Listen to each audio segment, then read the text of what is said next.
જય હિન્દ.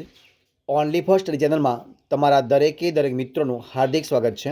તો આજે આપણે વિડીયોમાં જોઈશું 30 સામાજિક વિજ્ઞાનના વેરી મોસ્ટ આઈએમપી પ્રશ્નો, જે ભાગ નંબર 9 છે, જે ગુજરાતની કોઈ પણ સ્પર્ધાત્મક પરીક્ષા હોય તો એમાં તમને ખૂબ જ ઉપયોગી નીવડશે, કારણ કે સામાજિક વિજ્ઞાનના પ્રશ્નો પૂછાતા હોય છે. પરીક્ષા કેવી?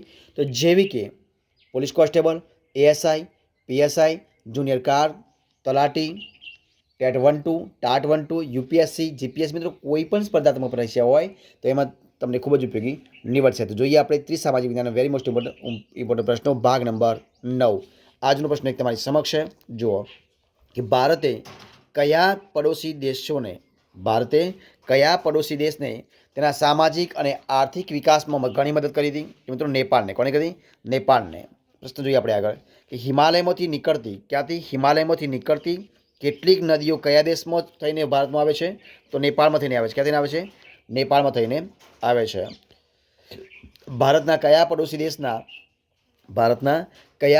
દેશના નવસર્જનમાં ભારતનો સિંહ ફાળો રહ્યો છે? તો અફઘાનિસ્તાનના. કોના? અફઘાનિસ્તાનના. ભારતે કયા દેશના પાર્લામેન્ટ હાઉસનું બાંધકામ કર્યું છે?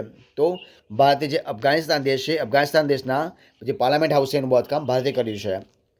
આઝાદી પ્રાપ્ત થતાં સૌપ્રથમ ભાવનગરના મહારાજા કૃષ્ણકુમાર સિંહે ભાવનગરમાં કઈ સરકારની શરૂઆત કરી હતી?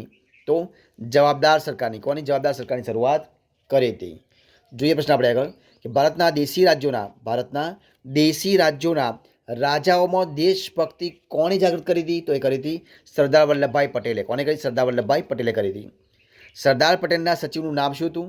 તો સરદાર વલ્લભભાઈ પટેલના સચિવનું નામ હતું વીપી મેનન. કોણ હતું? વીપી મેનન. પ્રશ્ન આપણે આગળ જોઈએ કે ભારત સરકારે પોલીસ પગલું ભરીને કયા રાજ્યને ભારતીય સંઘમાં ભેળવી દીધું? તો ભારત સરકારે પોલીસ પગલું ભરીને જે હૈદરાબાદ છે તો એ હૈદરાબાદને ભારત સંઘમાં ભેળવી દીધું હતું. ઈસવીસન 1956માં. ક્યારે? ઈસવીસન 1956માં રાજ્યોની પુનઃરચના થતાં હૈદરાબાદ રાજ્યને કયા રાજ્યમાં સમાવી લેવામાં આવ્યું હતું? તો આંધ્રપ્રદેશમાં. ક્યાં? આંધ્રપ્રદેશમાં સમાવી લેવામાં આવ્યું હતું. જૂનાગઢના નવાબે. કોને? જૂનાગઢના નવાબે પોતાના રાજ્યને કોની સાથે જોડાણ ખત લખી આપ્યું હતું? તો પાકિસ્તાન સાથે. કોની સાથે? પાકિસ્તાન સાથે ખત લખી આપી જોડાણ કરવા માટે. ત્યારબાદ આગળ જોઈએ કે મુંબઈમાં જૂનાગઢના નાગરિકોએ શાની સ્થાપના કરી હતી? તો મુંબઈમાં જૂનાગઢના નાગરિકોએ આરજી હુકુમતની. કોની? આરજી હુકુમતની સ્થાપના કરી હતી. કાશ્મીરના મહારાજાનું નામ શું હતું? તો કાશ્મીરના મહારાજાનું નામ હતું હરિસિંહ ડોગરા. શું નામ હતું? હરિસિંહ ડોગરા હતું. દાદરા નગર હવેલીનું મુખ્ય મથક કયું છે? તો સેલવાસ. કયું છે? સેલવાસ. દમણ અને દીવનું મુખ્ય મથક કયું છે? તો દમણ. કયું છે? દમણ છે. ત્યારબાદ જોઈએ આપણે આગળ કે ગોવાનું મુખ્ય મથક કોનું? જે ગોવાનું મુખ્ય મથક કયું છે? તો પણજી આવશે. કઈ આવશે? પણજી. ઈસવીસન 1953માં સંસદમાં રાજ્ય પુનઃરચના પંચ નિમવાની જાહેરાત કોણે કરી હતી? તો જવાહરલાલ નહેરુએ. કોણે કરી? જવાહરલાલ નહેરુએ કરી હતી. ગુજરાતમાં 1 મેનો દિવસ કયા દિવસ તરીકે ઉજવવામાં આવે છે? તો ગુજરાતનો સ્થાપના દિન છે. કયો છે? ગુજરાતનો સ્થાપના દિન તરીકે ઉજવવામાં આવે છે. સ્વતંત્રતા મળ્યા પછી ભારતના તત્કાલીન ગૃહપ્રધાન તરીકે કોની નિમણૂક કરવામાં આવી હતી?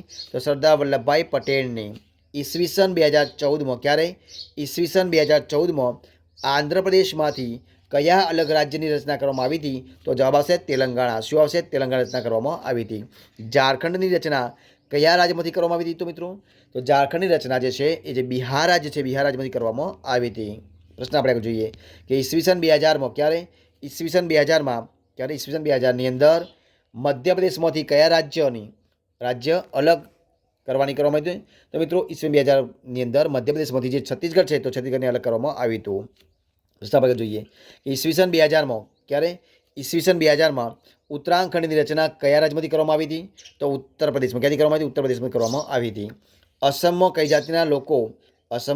જાતિના લોકો પોતાના અલગ પ્રદેશ માટે ઉગ્ર આંદોલન ચલાવી રહ્યા હતા? તો બોડો જાતિના. કયા? બોડો જાતિના લોકો. હાલ મહારાષ્ટ્રમાંથી કયા અલગ રાજ્ય રચવાની માગણી ચાલી રહી છે? તો વિદર્ભ રાજ્યની. કયા? વિદર્ભ રાજ્યની. પ્રશ્ન આપણે આગળ જોઈએ કે ભારત સ્વતંત્ર બન્યા પછી દેશના સામાજિક અને આર્થિક વિકાસ માટે કયા પંચની રચના કરવામાં આવી હતી? તો આયોજન પંચની. કયા પંચની? આયોજન પદ્ધતિની રચના કરવામાં આવી હતી. પ્રશ્ન આપણે આગળ જોઈએ કે સંયુક્ત રાષ્ટ્રો કયા સંયુક્ત રાષ્ટ્રો એટલે કે યુએન એ 21 જૂનના દિવસને કયા દિવસ તરીકે ઉજવવાનો નિર્ણય કર્યો છે? તો વિશ્વ યોગ દિન. કયો? 21 જૂન એટલે કે વિશ્વ યોગ દિન તરીકે. પ્રશ્ન આગળ જોઈએ કે અવકાશ સંશોધન ક્ષેત્રે ભારતે બાહ્ય અવકાશમાં ઉપગ્રહો છોડવામાં સંપૂર્ણ સ્વાવલંબનની મળેલી સિદ્ધિ માટે ભારતની કઈ સંસ્થાની ભૂમિકા નોંધપાત્ર રહી છે? તો ઈસરોની. કોની રહી મિત્રો? ઈસરોની રહી છે. પ્રશ્ન આપણે જાનકી અમ્માનું કોનું? જાનકી અમ્માનું કયા ક્ષેત્રે નોંધપાત્ર પ્રદાન રહ્યું છે? તો વનસ્પતિ ક્ષેત્રે. કયા ક્ષેત્રે? વનસ્પતિ ક્ષેત્રે રહ્યું છે. અસીમા ચેટર્જીનું કોનું? અસીમા ચેટર્જીનું કયા વિષયમાં નોંધપાત્ર પ્રદાન રહ્યું છે? તો રસાયણશાસ્ત્રમાં. શેમાં? રસાયણશાસ્ત્રમાં રહ્યું છે. અને મિત્રો આ વિડીયોનો છેલ્લો પ્રશ્ન જોઈએ આપણે કે ડૉક્ટર ઇન્દિરા આહુજાનું કયા ક્ષેત્ર નોંધપાત્ર પ્રદાન રહ્યું છે? તો તબીબી ક્ષેત્રે. કયા આવશે? તબીબી ક્ષેત્રે. તો મિત્રો અહીંયા આપણે જે 30 પ્રશ્નો છે એનો સંપૂર્ણપણે વિડીયો આપણે અહીંયા પૂરું કરીએ છીએ. જો તમને મારો વિડીયો ગમ્યો હોય, પસંદ આવ્યો હોય, યુઝફુલ લાગ્યો હોય તો એને લાઇક કરો, કોમેન્ટ કરો, તમારા મિત્રોને વિડીયો શેર કરો અને છેલ્લે ચેનલમાં નવા હોય, ચેનલ સબસ્ક્રાઈબ ન કરી હોય તો ઓનલી ફર્સ્ટ સ્ટડી ચેનલને સબસ્ક્રાઈબ કરવા માટે વિનંતી છે. મારા વિડીયોને પહેલાંથી છેલ્લા સુધી જોવા માટે તમારા દરેક મિત્રોનો હું દિલથી ખૂબ ખૂબ આભાર માનું છું. ફરી મળીશું એક નવા વિડીયો સાથે, નવા ટોપિક સાથે.